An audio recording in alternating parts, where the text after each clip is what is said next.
We're too divided to beat it. We will never give up. We will never concede. It doesn't happen. You don't concede when there's theft involved. That's the same story from every country that slipped into dictatorship. But that's not America. There is a powerful force that can stop Trump. Democracy is who we are. It's you. It's your vote and your voice. This is one of those defining moments in American history. Each of those who vote will be remembered. So let's love good. Let's get back to work. Urgently need your help. I really do. Do you know anything about the law? If you know anything about the law, whether you're a practicing lawyer, an attorney, or you just happen to study it, please, please, please, in the comment section now, explain what you think is going to happen next. Jamie Raskin, after it was 9 judges to 0 in the Supreme Court, made their decision with regards Colorado and former guy, Jamie Raskin is ready for the 14th Amendment. I need somebody who's qualified, because clearly I'm not. Sorry, I'm just a brick from the outside. Somebody who is qualified. Please, please, please, if you know anything at all, just add what you think will or should happen next in the comment section. Thank you. I want to bring in Democratic Congressman Jamie Raskin of Maryland, who served on the January 6th Select Committee, is a former professor of constitutional law, among many other things. Congressman, thank you so much for joining me. I want to start by making sure our viewers know that you were one of the early voices pushing the notion that the 14th Amendment could keep Donald Trump off the ballot.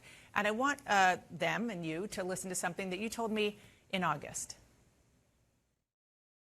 We've been saying all along that Section 3 of the 14th Amendment presents a clear and unequivocal statement that anyone who has sworn an oath of office, and by the way, not just a president, but members of Congress and others who hold federal office, who engage in insurrection or rebellion, having sworn an oath to uphold the Constitution against enemies, foreign and domestic, can never serve again in federal or state office. Donald Trump is disqualified. So, Congressman, now that you've read the Supreme Court decision, which effectively says that they don't agree with that argument, what's your response? Well, the court didn't exactly disagree with it. They just said that they're not the ones to figure it out. It's not going to be a matter for judicial resolution under Section 3 of the 14th Amendment, but it's up to Congress to enforce it. You know, I disagree with that interpretation just because the other parts of the 14th Amendment are self-executing. People can go to court and say that something violates equal protection, even if there's not a federal statute that allows them to do that. But in any event, the Supreme Court punted and said it's up to Congress to act. And so I am working with a number of my colleagues, including Debbie Wasserman Schultz and Eric Swalwell, to revive legislation that we had to set up a process by which we could determine that someone who committed insurrection is disqualified by Section 3 of the 14th Amendment. And the House of Representatives already impeached Donald Trump for participating in insurrection by inciting it. So the House has already pronounced upon that, and there was also a 57-43 vote in the Senate.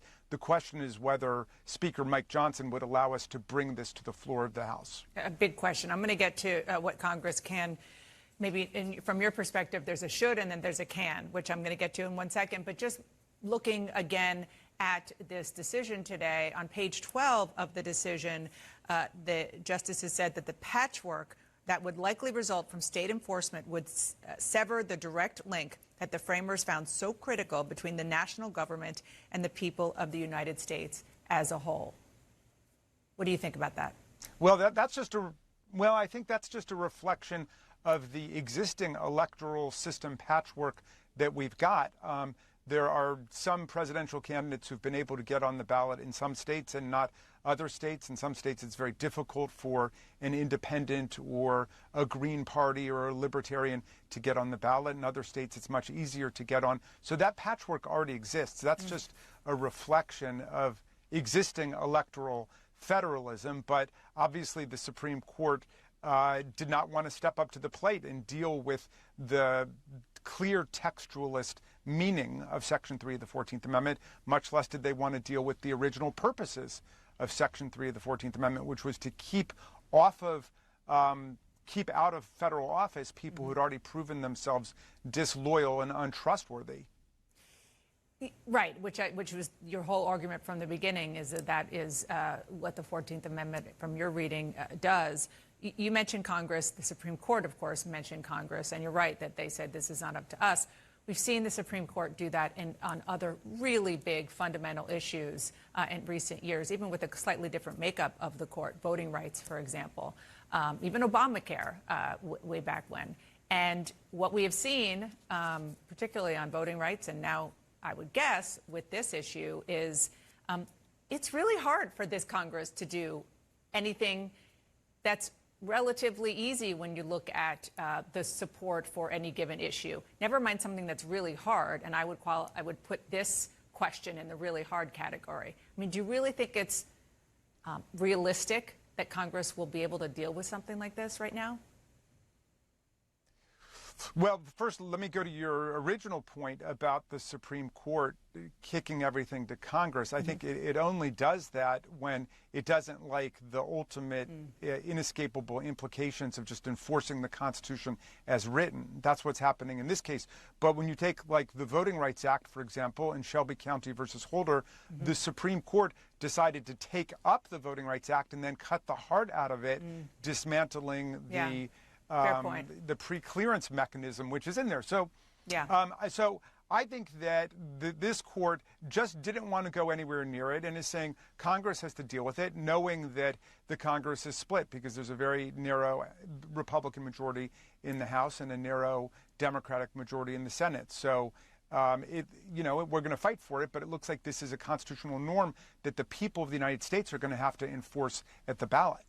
I appreciate the media is now doing this thing of when Trump speaks live, stopping him speak. I think, one, you let him speak because it makes him, well, the minute he opens his mouth, we all know what comes out of it. Whoopi Goldberg is spot on the money with regards to what she's had to say, by the way. But you get that from allowing him to be as dumb as anything. And the other thing, they should be camped outside where he is, putting a microphone in his face 24/7, asking him the questions, asking Melania Trump the questions, asking Jim Jordan, James Comer, asking them questions, not waiting for them to speak and reacting to them.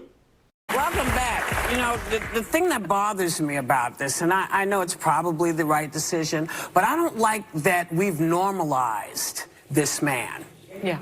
It has really irritated the poo out of me. Yeah. That we have normalized him and his bad behavior. A president has to be free. A president has to be, if the president does a good job. I did. Some people would say a great job. Okay. The White House has not had any coordination with the DOJ on the prosecutions regarding Donald Trump. This is totally separate. It's a special counsel. The special counsel decided to bring charges. In terms of the Fani Willis stuff, I believe that Nathan Wade testified he was making more money before he started to work for Fani Willis down there. Let's go back to Garrett Haake in West Palm Beach and Ken Delaney, who's outside of the Supreme Court. Also, New York Times chief White House correspondent Peter Baker. Why didn't he come out with a prepared statement? Why this? Why going back to the battle days of Trump, where he just comes out with a word salad and, whatever comes to mind and whatever allegation he can toss out? That's a great question, Katie, and one that I'll be trying to answer today. Donald Trump has displayed more discipline over the course of this campaign than some of his previous ones in these moments. Not really what you saw here today. Clearly not a prepared statement, clearly not especially focused on the ruling today, but I think goes to the point that he sort of looks at all of these cases holistically, and he tries to argue that they're all related. He's trying to make the case that somehow this is all coordinated by the White House to go after him, and taking advantage of the fact that he's going to have a lot of eyeballs on him because of the Colorado ruling today. But this is it, right?